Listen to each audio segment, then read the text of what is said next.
Nuncio lay to the east, and the Isle of Cats to the southeast. My heart drew me to Nuncio. All that I'd ever wanted since setting off on this voyage was to find my father's bones.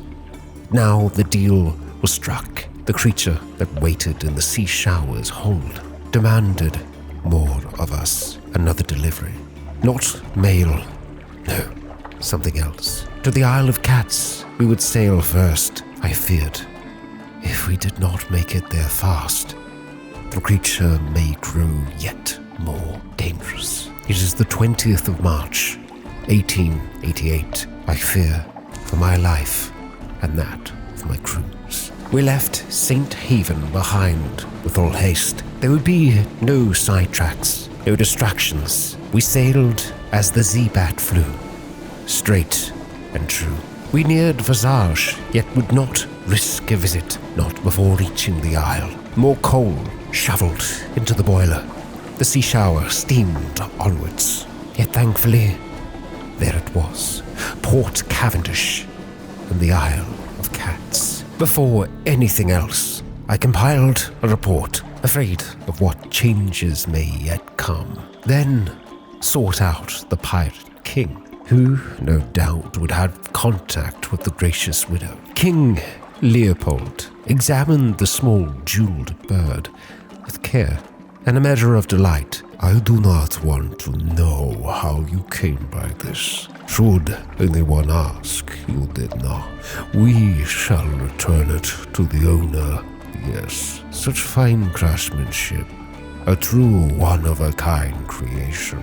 He cradled it for a moment and snapped off the head. Deliver this to the widow, he ordered, throwing it to his least fortunate smuggler. We have unfavorable deals to renegotiate. We were offered a firkin of red honey, dangerous and illegal, yet we accepted the gift graciously. I was not yet done in the Isle of Cats, yet I returned to the hold all the same. Mr. Sachs was staring at a small wooden box as I entered. Inside, wrapped in a few pitiful scraps of velvet, was a locket of blonde hair and a set of teeth, carefully polished, barely used. The winter was harsh. The fire went cold. Later, the mother wished to forget a convenient tragedy. The gift was to be given to Avid Horizon, far in the north. To the Abbey I then wandered. Crimson-clad, mellifluous sisters patrolled its ramparts and tended to their hives of lamplighter bees. Stalking among them, I sought to share news with the abbess. I recited what I could, my voice stuttering every now and then in the cool silence of her office. Her face was entirely obscured by her thick veil. Nonetheless, it seemed I had pleased her. She ordered one of her novices to load my ship with casks of mushroom wine. The abbey overlooked the rose garden, and so I made a point to linger at the windows.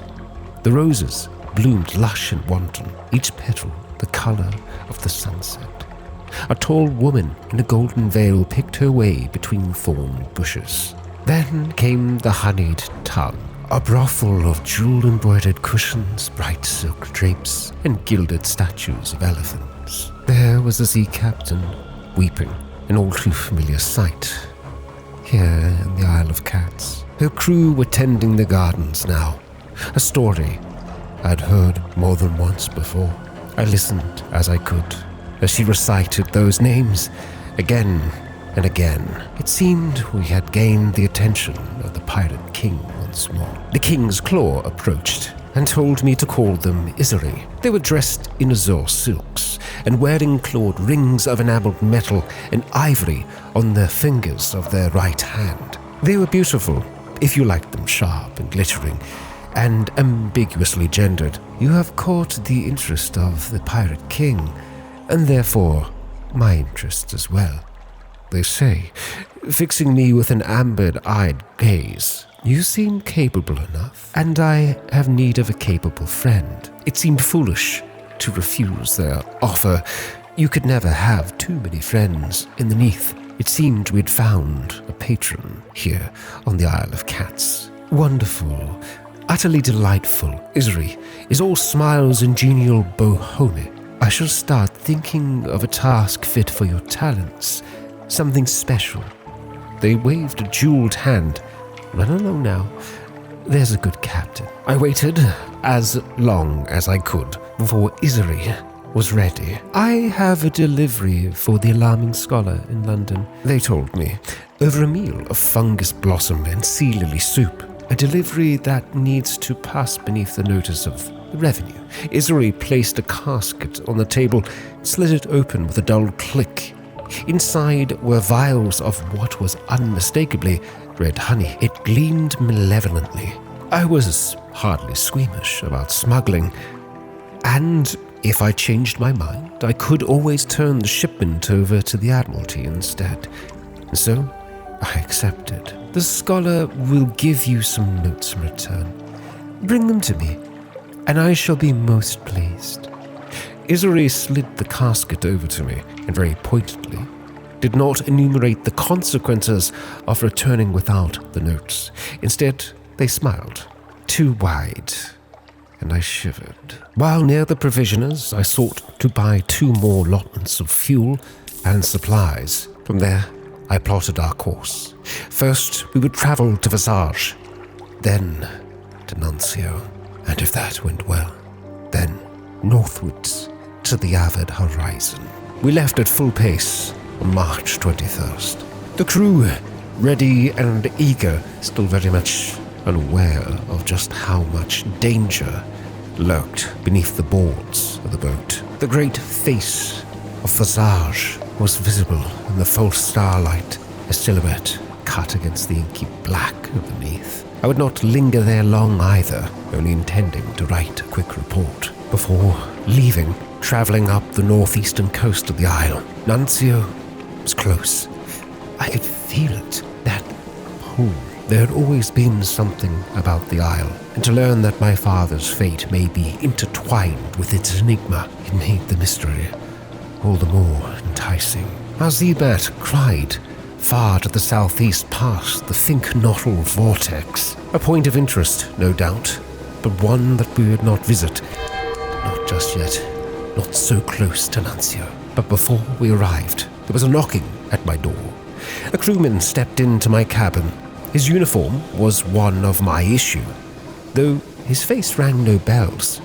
They do tend to blend together after a while. This, however, did not look like a chap who swapped decks or loaded cabins. Begging your pardon, Captain, permit me to introduce myself. Gervais, at your service. At least while the poor fellow tied up behind the galley remains regrettably indisposed.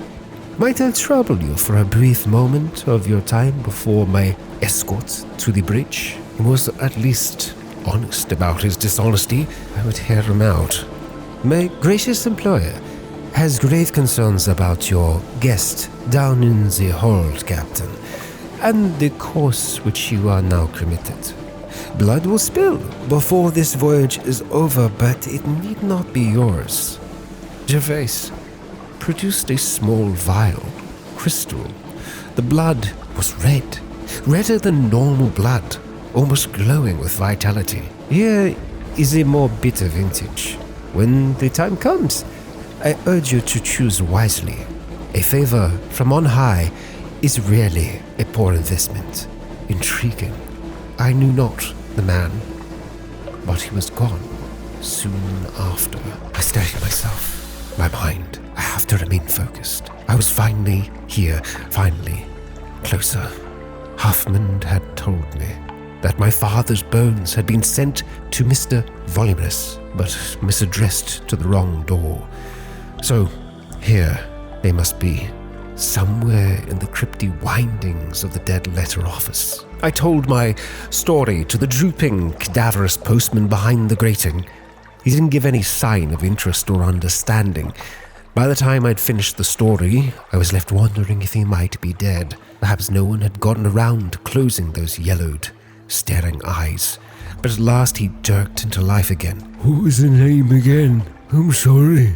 The postman yawned. We have something under voluminous, but you need to specify the address before I can release it. I began to protest that it was my father's body that they were holding, but the postman took refuge in bureaucracy. I did learn that it wasn't addressed to my home, my family home, the harbour master, or any other address that I could think of. The postman drummed his fingers dispassionately on the oilskin package, just inches away, behind the arm-thick iron bars. He saw me crane my neck and turned it address side down. Sorry, we can't be of more assistance. He chanted just as I turned to leave. He added, It does list the Fathom King as the return address. Perhaps you can ask him. The Fathom King? From where would such a king reign? I filed my report, doing my duty. I sought out the postal rat, yet he could also be of no help. Yet there was a chance that I might be able to help him. He had a niece who was in search of work. I offered her a place on our boat. Only so much work to go around on Nuncio. She keeps asking to assist me here. But as you can see, he gestured at heaps of loose gears and unhooked chains. They hardly require any assistance. My research is so delicate at this stage. But she's an excellent worker, very bright, just like her mother. She was quick to tidy up around the sea shower. The postal rat was right. She would fit in just fine. Not knowing when we'd be able to resupply next, I purchased one additional unit of fuel and supplies. The Fathom King. Where would such an entity reside? In the unseen regions of the Neath, no doubt. To the southeast, much of the sea was unknown, so it was to there we would sail. I feared the repercussions that might come from sailing in the opposite direction to what the beast beneath wanted. Yet the gift from my strange benefactor brought me some comfort. If the beast sought a sacrifice, that vial would be just it. There was a glimmer on the horizon ahead, the wreath of roses. Quite the sight, yet a location with nowhere to dock. So we carried on, sailing into the unknown. Shortly after, though, the ship's bow screeched to the northeast. Strange structures emerged from the dark. There was a murmuring among the crew, and that name was on their lips. The Fathom King.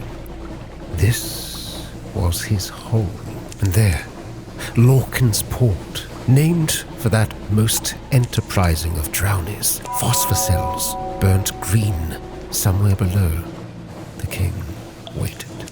Like an iceberg, like a bizarre master's scheme, like the Neath itself, most of the hold was invisible. I could only see a tiny portion of sculpted coral. The rest waited below the surface. The Fathom King's bone rooms and aquaria, his pearl snares, and his dining chambers. I compiled a report. The porter watched as I wrote. She said nothing. Those granted an audience with the king returned dazed, awestruck. The king was not generous, but he was occasionally fair. It seemed there was only one way to descend to an audience with the Fathom King, the lord of the drownies, the dead who won't stop swimming. By some accounts, he was the lord of all who die at sea. One must bring a story to tickle his curiosity. As the story, one that I no longer carried. Once a tale had been told, once it reached the ears of another, its value diminished greatly. Many of my tales had already been spun. There would be no meeting. Yet, the sailors needed a chance to stretch their legs. I permitted them shore leave. Shortly after, they returned. Captain walked the shore at the edge of the coral caps. The drownies sported there. They called my name. They said I could join them if I partook in the feast. Their eyes were red pearls. Captain, I dare not sleep. There's such a hunger on me. There was a hunger on us all. We could not linger here. Irene, that was our best shot. There they traded in tales, yet the journey was long, and we were to sail through unknown seas. I had to hope we could resupply along the way. Polythreme lay to the north. There was a small chance that we may be able to trade for fuel. I had to hope. There was yet another isle of sorts that lay between us and Polythreme. They would not have fuel, yet the stop would not cost us much. The great uttershroom, the queenly core of the spore-hunted sea. There was a moment to gather intelligence. What exactly occurred here on top of a mushroom the size of Marlborough? It was a slow survey. The villages had a shabby but sufficient life.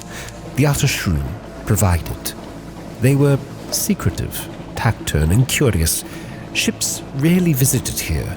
A gaggle of blemigans, purple tentacled fungus things, followed me down the rope to my ship, whistling cheerfully. Blemigans are vicious little monsters usually, but the ones on the uttershroom seemed friendly. Honey, a shroomer explained.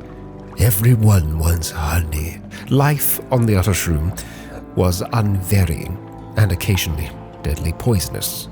The shroomers were desperate for the diversion that prisoners' honey could bring, but they were vague about what they could pay in return. Supplies, I had hoped. More blemigans.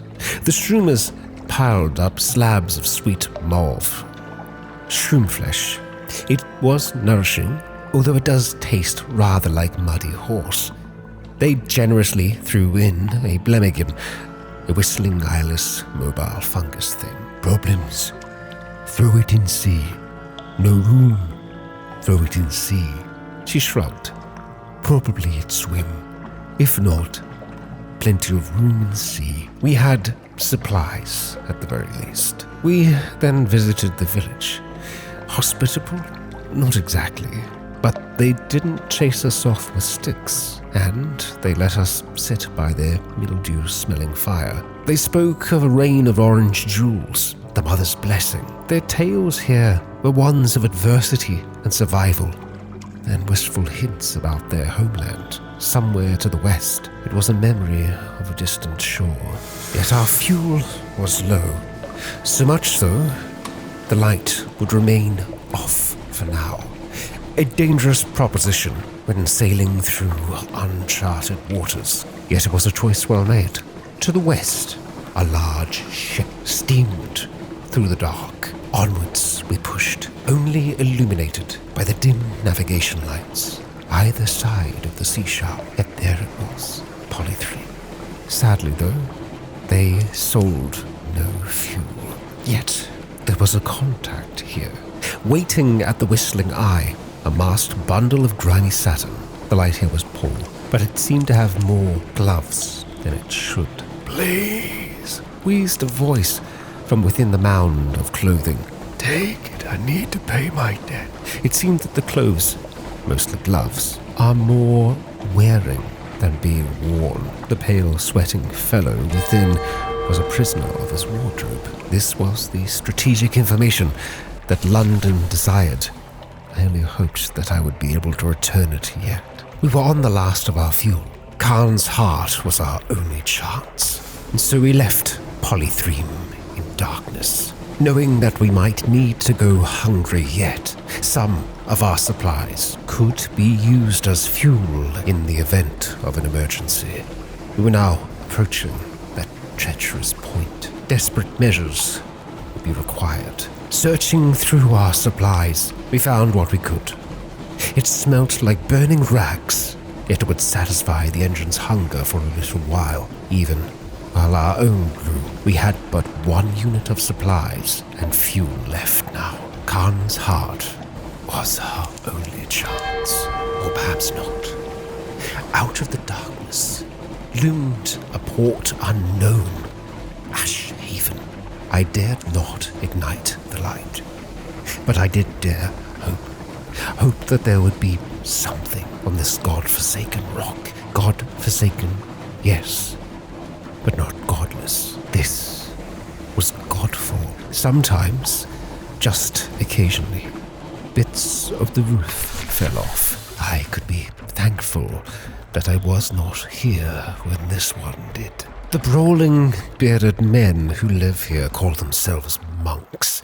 They pay lip service to Saint Stalactite, which fell from the roof, but their chief interests seemed to be wine, blood, and shouting. All that wine gathered was good for something, at least. The throats of the brothers were dry, and they'd pay well for something to moisten them. They handed over 6 currencies, mostly echoes, but there was carnate paper money, the whimpering coins of Polythreme, and a strange glass token that might be from Fathom. Donations, the abbot captain affirmed.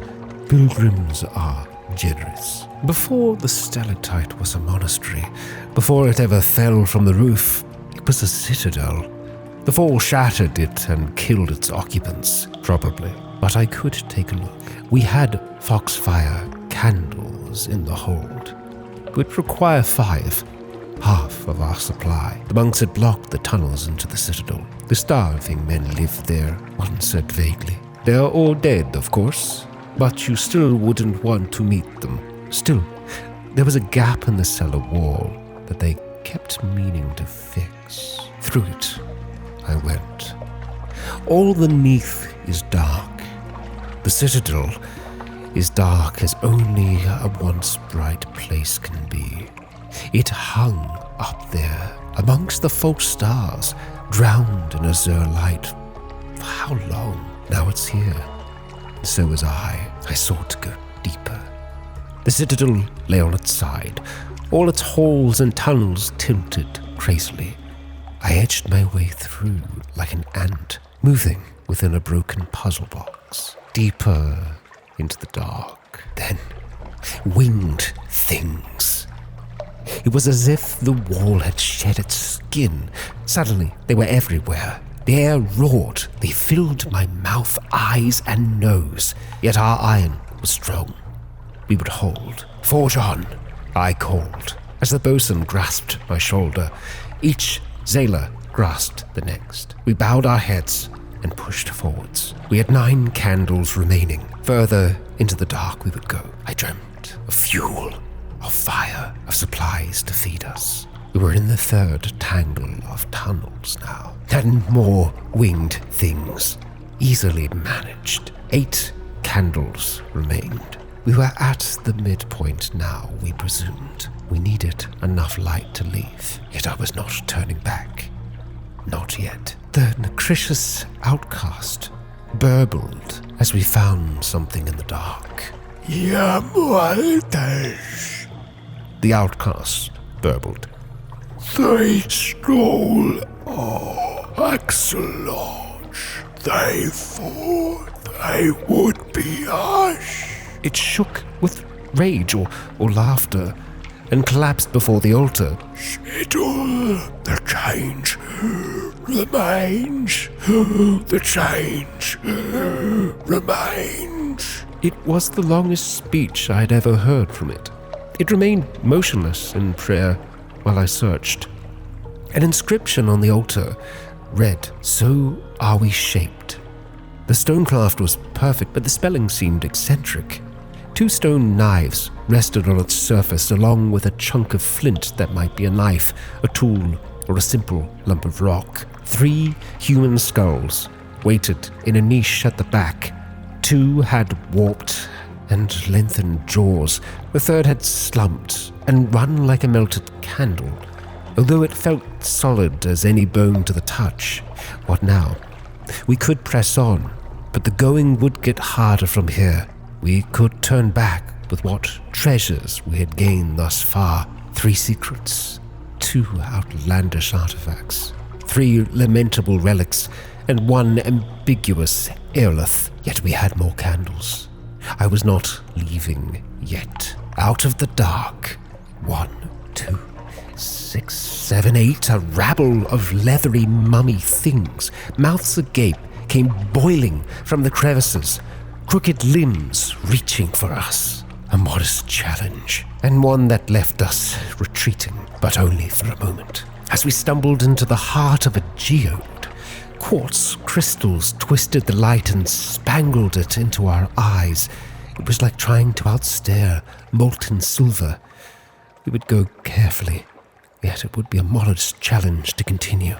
I grazed the back of my hand against sharp crystal. Blood bloomed briefly, yet we pushed on. The tunnel coiled like intestines. The stalactite seemed to pulse with the beat of an unknown heart. Our own hearts were shaken. It's the air, it must be the air. It tasted of bitumen and rust. Our vision blurred, our ears roared, until we staggered into a zone where the air was clear. Of the sailors were sobbing like children. Yet we continued. The gases down here maze the mind and convulse the spirit. I would not let it break mine. We had but one candle remaining. However, we'd found the citadel's root. Here, in the floor, because of the stalactite's fall, was a gate of glittering chalcedony, half lost beneath rubble, but thick enough to resist the most determined assault. Its surface was a relief of twisted limbs, distorted faces, screaming in glee. Carved, molded, impossibly natural. At its pit, at its center, might be a key socket, or only a mouth. Yet, the ambiguous aerolith it would fit. Perhaps once, the gate was finally counterbalanced. Perhaps once, hidden machineries would have roared at the touch of the aerolith, and the gate would have swung open like oiled glass. Now, the aerolith only triggered the unlocking mechanism. It took 3 sailors with crowbars to move the rubble and force the doors open, down open, so that when we brought it free, it collapsed inwards with an echoing crash, climbing through the gap into the space that roared with wind. We had traversed half the length of the stalactite called Godfall. From the monastery to here, the starved men cut a tremendous gallery around the whole root of the stalactite, leaving a vast central pillar to support its weight. In the day, the view must have been unrivaled. Remnants of salvaged glass and wooden eaten houses, viewing booms, sight temples, still clung to the edges, but the roof had been shattered and the stalactite fell.